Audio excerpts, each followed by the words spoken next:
Voy a dar acá esta charla de algoritmos de procesamiento de datos que vienen en formato de stream. Esto no es streaming de video, sonido, sino más que es al revés.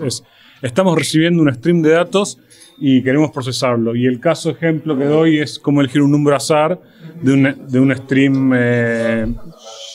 ¿cómo se llama? De un stream. Entonces, vamos a empezar definiendo qué es un stream. Un stream es una secuencia de datos que tenemos 1, 2, n datos donde no sabemos qué es n. Entonces, bueno, por eso también los puntos al final no va a ser infinito porque nunca procesamos cantidad infinita de cosas.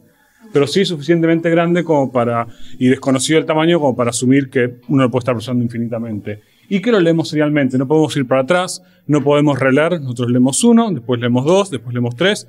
Y en el momento de hacer lo que hay que poder hacerlo con lo que ya vimos de esa información. Lo que hacen estos algoritmos es leer estos streams y mantener algún tipo de estado o tiempo de cómputo para poder después responder una pregunta. Si, por ejemplo, en el caso este que veníamos viendo es, de esos números que viste, dame un elemento al azar.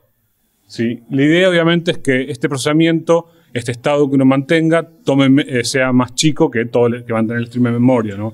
Y ese tipo de cosas. Y ahí es donde empiezan a haber cosas interesantes que el 1, de ahí abajo, dice que es tipo espacio sublineal, espacio constante y cosas interesantes ahí. La idea no es presentar los algoritmos en toda su perfección matemática, las demostraciones y todos los detalles, sino mostrarles las ideas que los justifican, los problemas que tienen y algunas de las cosas divertidas que hay en eso. Es para que les guste nomás y para no perderme yo. Bien, entonces, si vamos a hacer un programa que vaya a procesar un stream, básicamente tenemos esta estructura de código, que es la que repito para todos los ejemplos, en el cual le pasaremos algunos parámetros al procesador. Con la función update le vamos dando cada elemento del stream. ¿Sí? Vemos uno, llamamos update del elemento 1, el elemento update del elemento 2, y eventualmente le podemos decir value, dame tu valor, dame aquello que calculaste, que lo podemos hacer una o n veces dependiendo del uso que le querramos dar.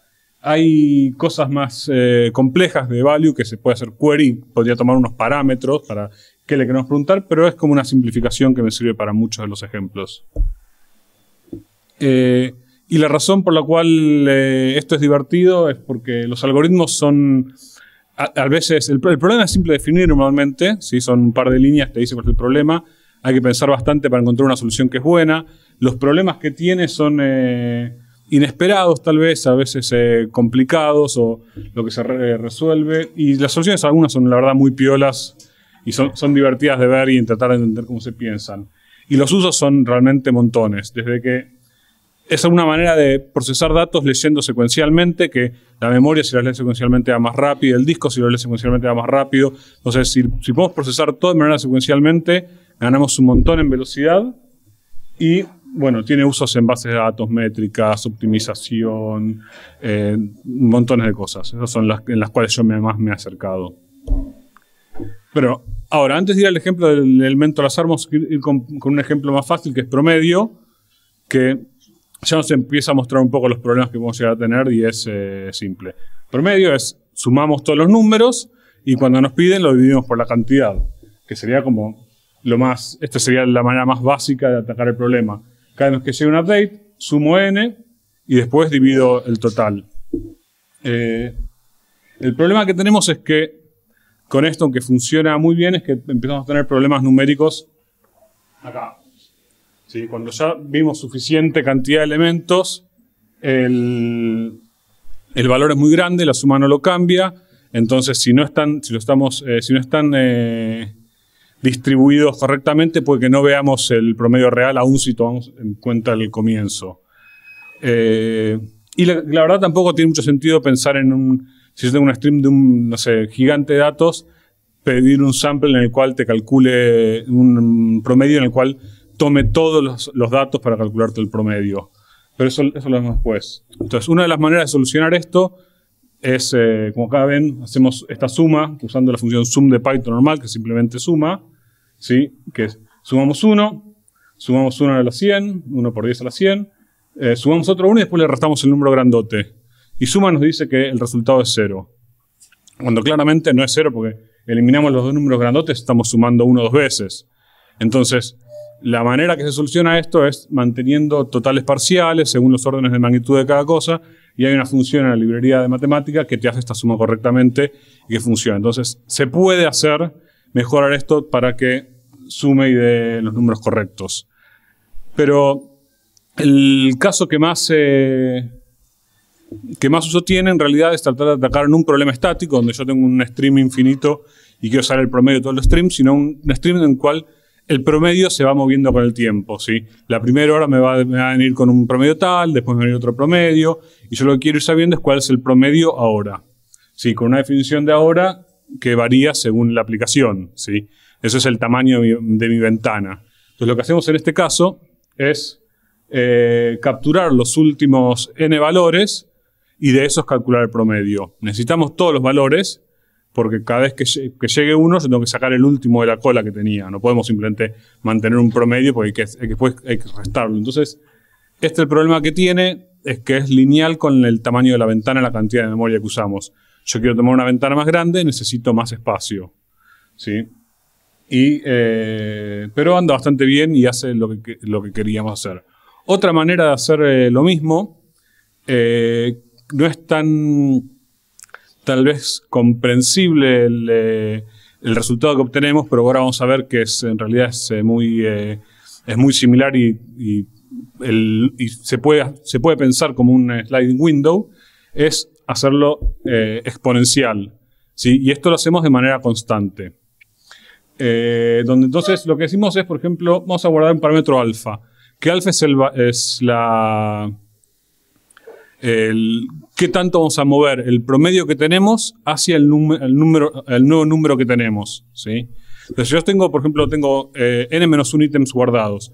Me llega el ítem número 9. Lo que tengo que hacer es sumarle a ese número, correrlo 1 sobre n del número que me llegó, porque eso es lo que va a afectar al promedio ese nuevo número. Entonces, ese alfa básicamente lo que te dice es esto. Si vos querés considerar algo parecido en Windows de 100 elementos, alfa debería ser 1 sobre 100. Entonces, cada elemento que viene nos va a mover un cienavo, un centésimo hacia el promedio que estamos viendo.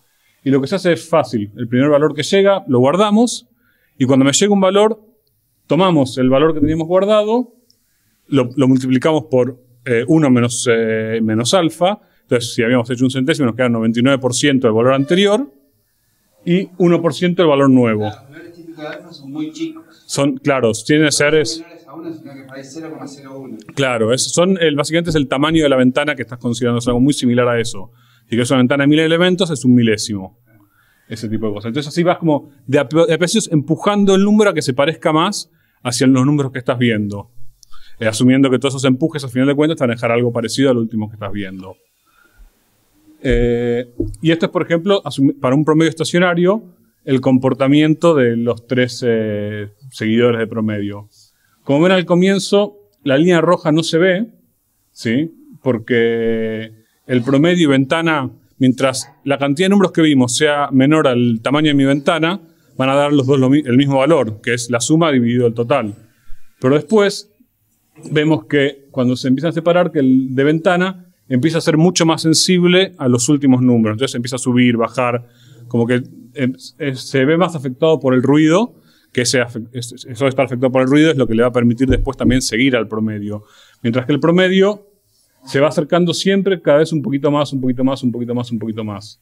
Y el azul, que es como decíamos el exponencial, que de a poquito se va acercando, ¿sí? Hasta que llega a estar ahí y vemos que responde un poquito más lento que el verde a los mismos cambios. Pero básicamente hace la misma curva, ¿sí? Si la ventana sube, el azul sube un poquito, pero no tanto. Entonces es usar el mismo tamaño de ventana, el mismo alfa, que es en función del tamaño de ventana, nos da algo un poquito más lento. Y ahora, para promedio no estacionario, que es la línea... ¿Qué color será ese? Eso es magenta. Esta. Este es el promedio, donde estos samples que yo voy tomando son de una distribución normal alrededor de esa media. Ahí vemos que el promedio, que es la rojita esta, en realidad cada vez se va alejando más, ¿sí? Porque a medida que se va moviendo esto, el promedio sigue considerando todos estos datos. Entonces el error va aumentando con el promedio. Mientras estos dos, despacito se va acercando y mucho más rápido se le va acercando. Y siempre lo van siguiendo un poquito atrás. Si el promedio real sube, los números se lo van corriendo atrás y subiendo a poquito hasta que sean... hasta que uno se quede quieto y lo podamos alcanzar y ahí sí darle vueltas alrededor dependiendo de lo que va llegando. Esto es buenísimo, esto sirve para un montón de cosas, se usa para desde algoritmos de inteligencia artificial, optimización, para calcular métricas, ¿sí? Yo estoy viendo un montón de métricas, quiero saber el promedio de ese valor que estoy viendo, cosas así. Como les decía, el uso es monitoreo. Y esto es lo de usar la regla esta que hay de update para exponencial. Hay una regla muy parecida para hacer updates que te calcula el promedio real de manera incremental, en el cual alfa lo calcula en función al n que tenemos, ¿sí? A la cantidad de elementos que vimos, entonces puedes de manera incremental llevar el promedio. Eventualmente ese n va a ser muy chiquito y va a dejar de afectar si tomamos por este caso, pero todo esto está mostrado muy lindo en un libro de Barton y Suto de Reinforcement Learning, donde hace todo el desarrollo y la demostración de que todas estas cosas dan lo mismo y funcionan, y está muy bueno si les interesa. Ahora, bien. Respecto a métricas, que es uno de los casos, el promedio es interesante, pero tampoco tanto. ¿Sí? Lo más importante siempre es tener en cuenta, más que nada en las métricas de latencia, es medir los percentiles. ¿Sí? Pues yo puedo saber que mi promedio está rebajo y es estable, pero si el percentil 99 se me saltó, eso quiere decir que 99% de mis usuarios están abajo de ese número. ¿Sí? Entonces, hasta acá está todo bien. Sí, pero de golpe acá sabemos que hay un 1% de los usuarios que están teniendo un delay inaceptable. Y eso no lo hubiésemos jamás visto usando el promedio abajo y se mete un pequeño salto y diríamos, bueno, en vez de 120, 150 milisegundos anda bien. Cuando en realidad ahí tenemos un claro ejemplo de que algo se está rompiendo. Bien. Una digresión sobre los usos de esto, ¿no? Bien, este es el ejemplo que da título a la charla de cómo elegir un número al azar. No puedo decir, bueno, voy a elegir el 14 porque tiro un dado y sale el 14. Cada vez que corre el algoritmo me tiene que dar un número distinto, ¿sí? Y obviamente me vienen dando números y en cualquier momento me tienen que poder decir, dame el número al azar que tenés elegido. Si no es que me van a avisar, bueno, en el número 100 te voy a pedir el número. Entonces, lo primero que yo dije, bueno, tratemos de ver cómo razonarlo este problema. Esto es un montón de numeritos, pero bastante pavote en realidad. Lo que es, cuando tenemos un elemento, ahí es el array con corchetitos, con llavecitas, x1, con mayor menor. ¿Sí? ¿Cuál es la probabilidad de que el número al azar sea x1? 1. ¿Sí? Siempre vamos a elegir, cuando tenemos un solo elemento, el único elemento que podemos devolver es ese elemento, entonces la probabilidad es 1. Cuando tenemos dos elementos, ¿sí? Y la probabilidad de cada elemento va a ser un medio, ¿sí? Cuando tenemos tres elementos, la probabilidad de cada elemento va a ser un tercio. En general, cuando tenemos n elementos, la probabilidad de cada elemento es 1 sobre n. Pero al verlo así, podemos también pensarlo como que, no sé si se acuerdan que lo que venía diciendo es que uno mantiene un estado y actualiza ese estado con el último elemento. Entonces lo que bien podemos decir es que si yo tengo esto actualizado, ¿sí? Y tengo este xn, ¿sí? Lo que tengo que decir es, ¿cuál es la probabilidad de que el número al azar sea este xn? 1 sobre n. Y si no, bueno, no sé, lo que sabíamos antes. Entonces, la solución de esto es muy bien como se hace más bien por inducción. Si tengo un elemento, devuelvo el elemento que tengo, ¿sí? Ok, tengo el resuelto del caso inicial. Ahora, el caso siguiente, que lo use a n en vez de n-1 para que queden más lindos numeritos, ¿sí? xn voy a elegir como el número al azar que tengo guardado con probabilidad 1 sobre n, ¿sí?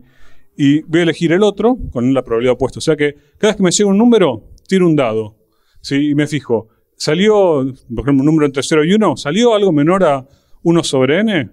Si sí, me quedo con el número nuevo. Si no, me quedo con el número anterior, ¿sí? Y así siempre voy actualizando mi número hasta tener el número al azar que estaba buscando, que me lo pueden pedir en cualquier momento. Claro que puedo devolver 2 veces el mismo en dos, si me piden del mismo stream. No garantizo que sea un número distinto si me lo piden de vuelta para el mismo stream. Y esto es el código. Acá el truquito, sabiendo que el random es abierto en el 1, sé que en el caso 1 voy a estar tomando como número al azar el 1 porque esto siempre va a ser menor que 1. Me jode que la probabilidad de n-2 es 0. ¿De n-2? ¿Por qué? Porque lo elegís el último o el último. No. Elijo el último o lo que haya elegido la vez anterior. Yo sé que estoy en el primer caso, es el que tengo. Si estoy en 2... n-1 es el número al azar que elegiste antes. El número que claro, sí, el número al azar, el resultado de elección con el stream un poquito más corto. Bien. Sí. No tener ninguno elegido. 100 elementos puede... No, siempre empezás eligiendo el primero. Sí. Claro, y puede que elijas otro. Por ejemplo, cuando llegas a un elemento, tirás una moneda, 50-50, que elijas el nuevo. Si no, te quedas con el viejo. Después un tercio. Y así va cambiando esto. El problema que tiene es que consume mucha entropía. Estamos haciendo un random para procesar cada elemento. Entonces, una de las maneras de solucionar esto, y hay unos papers muy divertidos a los que no voy a entrar, es tirar un random diciendo, en vez de preguntar cada vez con qué número, si te lo voy a reemplazar, decir, decime con qué posición voy a reemplazar esto. Entonces me dice, la 8, te llevo el 2, lo ignoro, 3, 4, 5, llevo el 8, te reemplazo. Tiro random de vuelta. Bueno, el próximo es el 18. Entonces voy tirando, entonces en vez de tener que hacerlo con cada número, lo hacemos una vez cada vez que cambiamos de elección. Esto tiene de bueno que a medida que uno va ve mucho más números, la probabilidad que cada número afecta es menor, entonces no se ejecuta tanto. Tampoco está maravilloso, pero está bueno, pero la matemática es bastante más complicada, ahí sí van a tener que ir a verlo al paper. Bueno, obviamente un uso de esto es muestreo. Si estoy viendo un stream, quiero saber tomar muestras de esto, y la idea es que de este stream que sean cosas al azar. De ahí puedo calcular promedios, ¿sí? Entonces en vez de tener que calcular promedio de todos los números, calculo el promedio de una muestra. Puedo calcular percentiles también de la muestra. También se puede extender a tomar múltiples números en vez de solo uno. Y eso es de una manera también parecida, pero un poco al revés. Me llega un número. Tomo un número al azar, entre 0 y 1, y guardo el número que elegí y ese número. ¿Sí? Con cada número que me llega, se calcula un número al azar. Si el número al azar que obtuve es mayor que el que tenía, reemplazo el número anterior. Entonces me voy a quedar con el número que le haya tocado el número al azar más grande. ¿Sí? Y eso se puede extender para tenerme con los 20 números que hayan tenido los números al azar más grandes. Entonces de esa manera, no es óptimo, pero es como muy fácil de verlo. Y de esa manera puedo tener un sample del tamaño que más me guste. Si quiero tener 1000 números tomados de un stream, bueno, se hace algo parecido. Y también hay algo que ahí sí ya también se complica un poco usando pesos exponenciales, como habíamos visto para calcular el promedio. Puedo tener un sample donde la probabilidad de que me quede un número aumenta mientras más reciente sea ese número. Entonces, de vuelta, podemos calcular todas las mismas propiedades, ¿sí? Promedios, percentiles, ese tipo de cosas, pero sobre números recientes. Entonces, de esta manera, podemos seguir métricas que van variando en el tiempo. Sí. Ahora pasa algo interesante, que siempre me peleo mucho con alguna gente de esto, es ¿cómo probamos esto? ¿Sí? Porque yo agarro, digo, quiero elegir un número al azar. ¿Sí? Me elige siempre el 3. ¿Sí? ¿Están dando bien o no? ¿Sí? Entonces es bastante complicado hacer esa prueba, digamos. Pues yo puedo agarrar y decir, bueno, hagamos la versión de esta de setear un random seed fijo y me da el 9. ¿Sí? Entonces yo sigo mentalmente lo que quería que pase y me fijo qué pasa. ¿Pero eso me está dando alguna garantía real de que este algoritmo elige números al azar? No, me dice que mis pasos se ejecutan como yo los tenía pensado que se ejecuten. Entonces, se complica un poco medir esto de una manera determinística. ¿Sí? Otra manera es visual. ¿Sí? Acá, bueno, esto es de random.org el análisis. Si miramos un bitmap hecho tomando puntos random.org, vemos esto. que tiene las características de ruido, ¿sí? Parchecitos blancos, parchecitos más oscuros, en general más o menos distribuido. Parece que hay un patrón, pero en realidad no hay nada. Entonces, tiene esto. Mientras que si vemos esto, no sé si se llega a ver con la pantalla, ¿sí? Esto es nuestro querido PHP con esas rayitas, claro, que claramente no se está comportando muy bien. Entonces, una manera de hacer eso es hacer el análisis visual. Entonces, acá hice algo parecido. Este es el número de prueba y este es la posición que elegí como elemento, ¿sí? Y esto es con el algoritmo implementado bien. Donde se ven de vuelta, acá está todo amontonado, acá hay agujeros, pero como en general está distribuido. Ojo si ven que eso está demasiado bien distribuido y no hay cosas amontonadas y espacios, es que no es al azar. Claro, ese es un patrón. Y acá, por ejemplo, hice lo mismo en el código, que me daba 9, ¿sí? Si yo le ponía el seed 1 me volvía a dar el elemento 9, pero lo cambié un poco las probabilidades. Y acá podemos ver que este elemento acá termina teniendo muchas más probabilidades de ser elegido. ¿Sí? Y ya visualmente podemos ver cómo esto es bastante exagerado, se vino para abajo. Entonces, visualmente es otra manera, pero tampoco es que nos da mucha garantía. Digamos, podemos ver si la cagamos, no es realmente que lo estemos haciendo bien. Y la otra manera es usar estadística. Si decimos, bueno, tenemos un stream, vamos a elegir un número al azar de ese stream, entonces podemos ver que que tengamos una variable aleatoria que se comporta uniformemente entre esos, de 1 a 100, que me elijo un número al azar. Entonces tomo 100 muestras y lo comparo contra un generador aleatorio de números entre 1 y 100. ¿Sí? Y si me dice que están de la misma distribución, ¿sí? Está todo bien. Pero acá tenemos el problema, que es que me dice, voy a hacer esta prueba. Perfecto, me da algo, con probabilidad 0 con P mayor o menor a 0,05, lo que sea. Todo bien. Pero nosotros cuando estamos desarrollando, vamos a tener que hacer muchas pruebas de este tipo de cosas porque hacemos muchas cosas. Entonces nos pasa esto, que decimos, bueno, quiero probar, antes lo había probado contra los jelly beans, si estaba relacionado con el acné. Ahora quiere ver si el acné está relacionado con los jelly beans amarillos, verdes, rojos, y hace un montón de pruebas, ¿sí? El tema que, como esto es estadística, y estamos hablando de probabilidad 0,005, esto quiere decir que la pregunta que estás diciendo, ¿hay más de 1 en 20 chances que esta correlación que encontré sea generado al azar? ¿Sí? Entonces, si yo hago más de 20 pruebas, ¿sí? 1 en 20 chances no me dice nada, porque 1 en 20 quiere decir que una le voy a pegar, de puro azar. Entonces no puedo decir, uy, los peach jelly beans están relacionados porque me dieron, porque por la manera que diseñaste el experimento va a pasar. Y eso pasa lo mismo con test. Si uno tiene 30 tests que pruebo cosas con P, señor.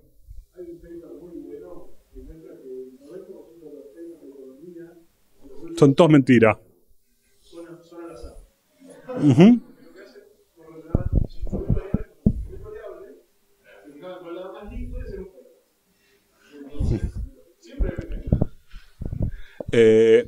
Entonces, digamos, con test te va a pasar lo mismo. Si tienes 20 tests, te va a estar fallando uno. ¿Y qué quiere decir? ¿Cómo se prueba? Y la verdad que es mucho de saber lo que uno está haciendo, entender.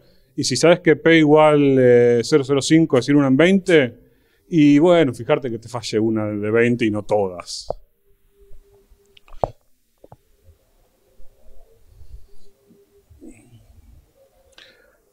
Ok, ahora, eso más o menos con la parte de random. Ahora, otro algoritmo interesante, este me encanta, se pueden hacer también un montón de cosas, es de trabajar con sketches.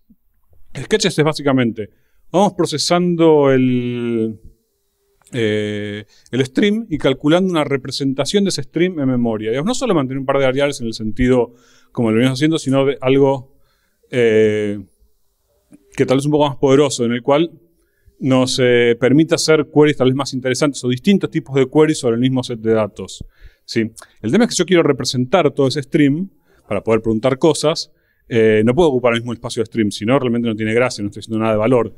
Entonces, lo que voy a decir es, voy a ocupar menos espacio, pero al ocupar menos espacio, cuando vos me preguntes algo, no te voy a poder contestar el número exacto.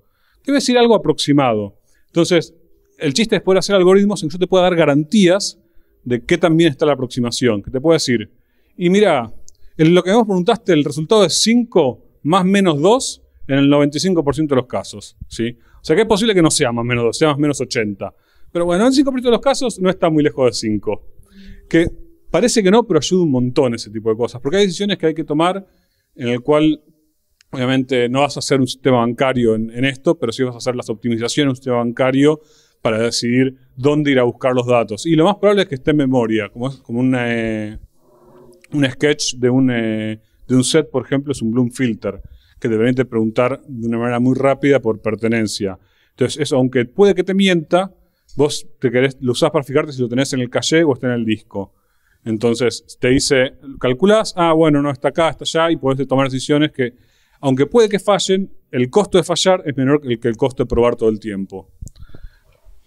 Entonces, uno dice, lo que dice es, estos son parámetros con los que se le da sketch, donde uno dice, quiero que mi sketch tenga esta precisión y este error, con esta probabilidad y esas cosas, ¿no? Entonces, también lo que tienen de bueno estos sketches es que yo puedo calcular 2 sketches en 2 máquinas separadas y después juntarlos. Y es lo mismo que si hubiese procesado las 2 mitades del stream en una sola máquina. Entonces sirven para un montón de cosas como redes de sensores, escalabilidad. Si yo puedo tener muchas máquinas tomando los requests y en todas ir calculando una partecita del sketch que me interesa. Y que en general permite hacer queries más interesantes que simplemente este cálculo de un promedio, un numerito o ese tipo de cosas. Un sketch obviamente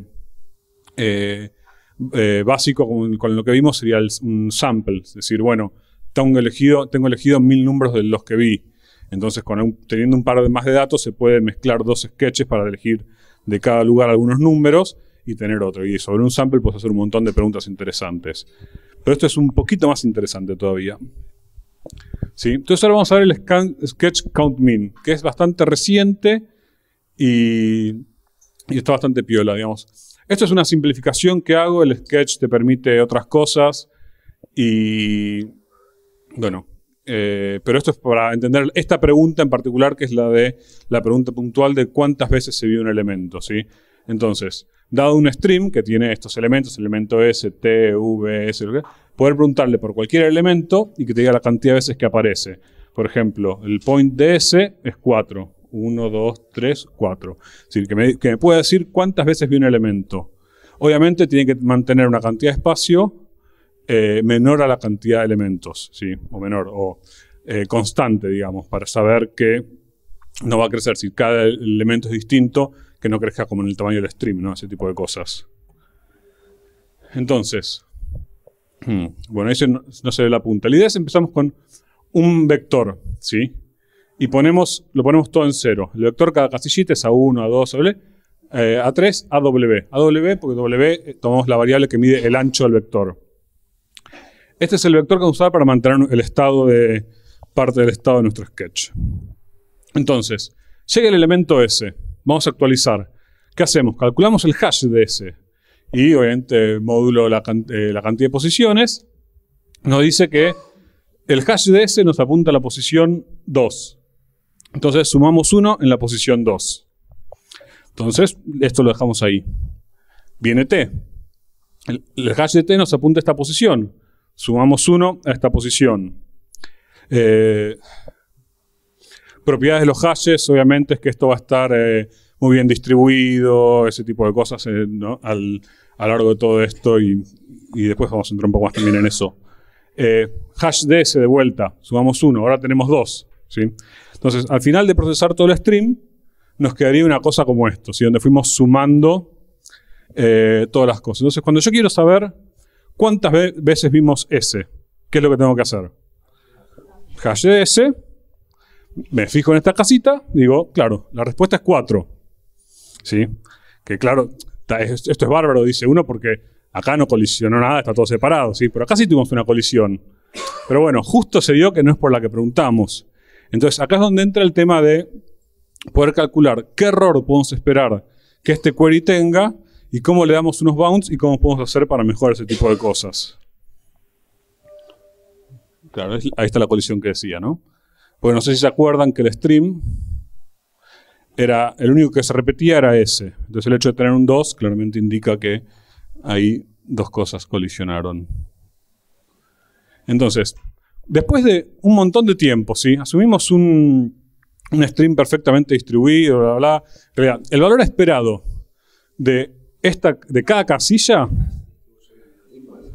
Sí, pero digamos, sin embargo, el valor esperado de esto, ¿sí? Asumiendo, digamos, asumiendo que no hay una estructura predeterminada de los datos, es el tamaño del stream, ¿sí? Dividido la cantidad de casillas. Es decir, un W de las cosas terminan acá, un W termina acá, un W termina acá, ¿sí? Entonces lo que vamos a tratar de decir, lo que podemos decir es que, obviamente, el número que buscamos, ¿sí? Es count de S, ese es el verdadero. El número que devolvemos es siempre mayor o igual, ¿sí? No puede ser menor que el número verdadero, porque en esa casilla, en la 4, están todos los valores de S más todos los que hayan colisionado, ¿sí? Pero también, y este es el límite probabilístico que le ponemos, decimos que el valor va a estar abajo del count de S más todas las demás cosas que colisionaron conmigo, ¿sí? Entonces, si yo lo que quiero hacer es acotar esto, lo que tengo que hacer es aumentar W. Entonces hace que ese valor de las cosas que colisionaron conmigo vaya reduciéndose. Sí, el tema es saber con qué probabilidad. Son 5 líneas de matemática la derivación, y la verdad que está muy buena, pero vamos a dejarla para otro momento. Pero la idea es... y esto es aplicando esto como esto. Sabemos que el count de S es 4 más menos 7, que son los elementos que decíamos, dividido 14, que es el tamaño, me da 4 más menos un medio. Así que eso es lo esperado. Con lo cual sí, sabemos que es esperado que no haya colisiones, digamos, en esto. Porque es suficientemente grande para que entre todos sin colisionar en la mayoría de los casos.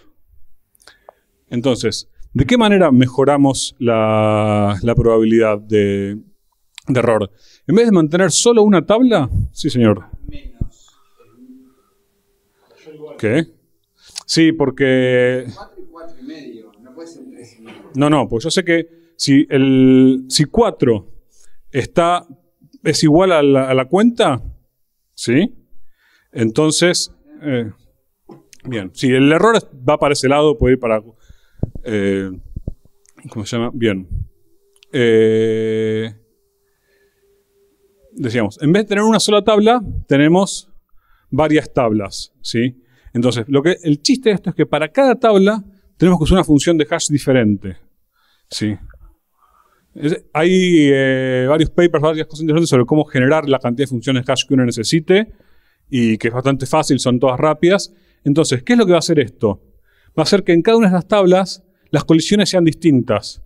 En esta colisiona con los primeros, en esta con los segundos, en esta con los azules, en esta con, no sé, con los amarillos. Entonces, siempre vamos a colisionar con algo distinto. Entonces, ¿de qué manera calculamos y achicamos el error? Y simplemente elegimos el mejor caso, ¿sí? De todas las tablas, elegimos la que nos dé el valor que sea más chico, ¿sí? Porque sí, señor. Sí, que lo venía mencionando antes. Es la versión de Bloom Filters, pero para multisets. ¿Qué cosa? El Bloom Filter usa el mismo array y lo reusa, pero esto es para multisets. Entonces yo puedo mantener la cuenta y mantener al mismo tiempo que mantengo la cuenta, puedo mantener las mismas garantías, que no sé si se puede construir la misma demostración usando la otra estructura de datos. La demostración de estas garantías probabilísticas depende de esta estructura de datos. Asumo que no han hecho algo para reutilizar los mismos buckets, porque no se puede demostrar, no lo han podido mostrar al menos. Pero sí, la idea es una estructura parecida muy similar, pero permite hacer preguntas muy interesantes que después vamos a ver, por ejemplo, de producto interno para calcular el tamaño de joins. Entonces, estas son las probabilidades de... esta es la probabilidad que nos da. Entonces es 1 menos e a la menos d siendo la cantidad de hashes que estamos usando, ¿sí? Entonces sabemos que siempre va a ser mayor y va a ser menor a este número con esta probabilidad. Ahora bien, el tema importante para mirar acá es que, aunque acá estamos dividiendo por W, este número no es que tenemos un porcentaje de error sobre el valor que buscamos. Si S apareció 1000 veces, no es que aparecemos no es que nos da S más menos el 10% de S. Nos da S más menos el 10% de la cantidad total de elementos que vimos. ¿Sí? O sea que no es que yo puedo preguntarle por el número chiquitito, porque me va a decir, sí, este lo vi 2 veces, más o menos 50.000. ¿Sí? Entonces, bueno, el caso de uso está mucho más enfocado hacia tratar de descubrir cosas de alto peso, ¿sí? Poder saber sobre los importantes. Es decir, ok, si este me está dando 3 veces este tamaño, ¿sí? Y es muy probable que este sea un valor que aparece mucho en mi stream, entonces lo considero importante. Si me está dando más o menos esto, y no, lo más probable es que no sea un valor importante. Entonces, acá podemos ver, por ejemplo, esta tabla que, donde vemos qué significa que se puede hacer con los distintos tamaños de este count min. Por ejemplo, si yo elijo un error de 45%, ¿sí? Entonces, quiere decir que esto va a ser más o menos el valor más la mitad de lo que vimos, ¿sí? Porque fíjense, son 6 casillas. Esto va a ser muy alto, ¿sí? Y con un 95%, es decir, 1 en 20. Entonces, se puede decir que usando solo estos 18 enteros, yo puedo con 1 en 20 de probabilidad decirte si este es el elemento más grande. ¿Sí? Si este elemento tiene más del 50% de los números. Y cosas así. O por ejemplo acá, con un error del 1%, ¿sí? Te puedo decir un montón más. ¿Sí? Si tiene el 20% se lo puedo saber. Y con, ¿cómo se llama? 1 en 200, ¿sí? Y solo toma 1000 números. 1 en 2000 con el 0,1%, 20.000 números. Entonces, esto por ejemplo para mantener información de selectividad de claves sobre tablas es muy bueno. Si yo digo, che, ¿y este key que tengo? ¿Cuántos rows me va a seleccionar de esta tabla? Esta tabla que tiene 6 millones de valores o 6.000 millones de valores. Y lo puedo poner y me va a decir si me está seleccionando un poquitito que puede ser nada o me va a seleccionar la mitad de la tabla. Y esa es información súper útil al momento de trabajar y decidir con el planeamiento de todo esto, del Query Planner. Sí, entonces ahora es donde entramos un poco en Query Planner, que sería el uso de esto, ¿no? Que, digamos, dado estos joins entre 4 tablas, se puede hacer de un montón de maneras, ¿sí? De hecho, Postgres tiene tantas maneras distintas de ejecutar un query que usa algoritmos genéticos. No evalúa todas las opciones, sino que simplemente va generando soluciones buenas y mejorándolas y así la encuentra. Pero entonces vamos a este caso simple, por ejemplo, para entender la diferencia y cómo saber esta diferencia de tamaños nos puede decir. ¿Sí? ¿Dónde nacieron las personas que ganaron el premio Nobel? ¿Sí? Si yo hago un join entre estas 2 tablas, ¿sí? Digamos, todas las personas nacieron en algún lugar, ¿sí? O al menos deberíamos saberlo de todas. Acá me da una tabla que tiene la cardinalidad de personas. Después tengo que cruzar esta tabla gigante con premios, ¿sí? Mientras que haciéndolo de la otra manera, si yo junto personas con premios, ¿sí? No tengo que hacer ese join gigante acá. Puedo simplemente juntar esto con esto chiquito y esto con esto chiquito, porque es la unión de estas dos, y es mucho más fácil y mucho más eficiente. Y esas son las cosas que se pueden hacer tomando las estadísticas que la base de datos sabe sobre sus datos. Si, por ejemplo, una manera muy fácil que es cuando dicen, quiero saber cuántos elementos tengo en esta tabla. La base de datos no lleva un counter de elementos, lleva elementos distintos, pero sí lleva una aproximación. Entonces uno puede decir select dixing from y te hace un scan de toda la tabla, tiqui, tiqui, tiqui, o del índice, dependiendo del índice que tengamos, y te puede decir todos los datos. O le puedes agarrar y decir, che, estadísticas, ¿cuántos elementos distintos pensás que tiene? Va y te dice la estadística que tiene de elementos distintos.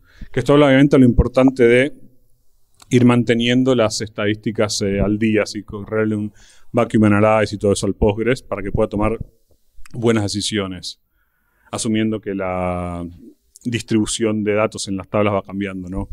Y esto es, por ejemplo, para que vayan viendo que no les miento, es la tabla pgstats que mantiene Postgres, donde, por ejemplo, ahí tiene los valores más comunes en una columna,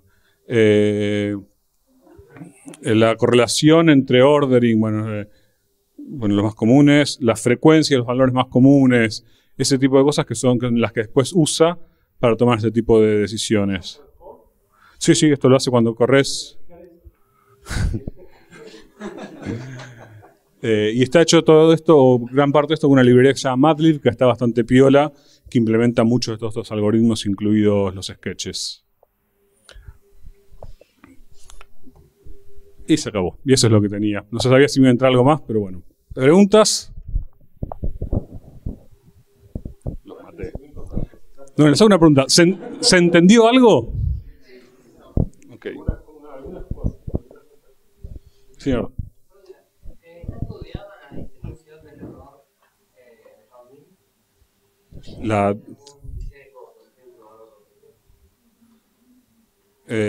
¿Sabés? Lo que está estudiado el Count-Min son esas probabilidades que son las garantías. Después no vi nadie más que haga estudios más allá de eso. Pero hay un montón de literatura y un montón de sketches. Hay muchas mejoras que se han hecho sobre Count-Min, o sea que sería cuestión de mantenerse un poco más al día en eso. En la lista de pobres justamente hubo muchas charlas sobre cómo mejorar el planner para tener en cuenta relaciones cruzadas. Uh-huh. Y tengo que probar. Sí,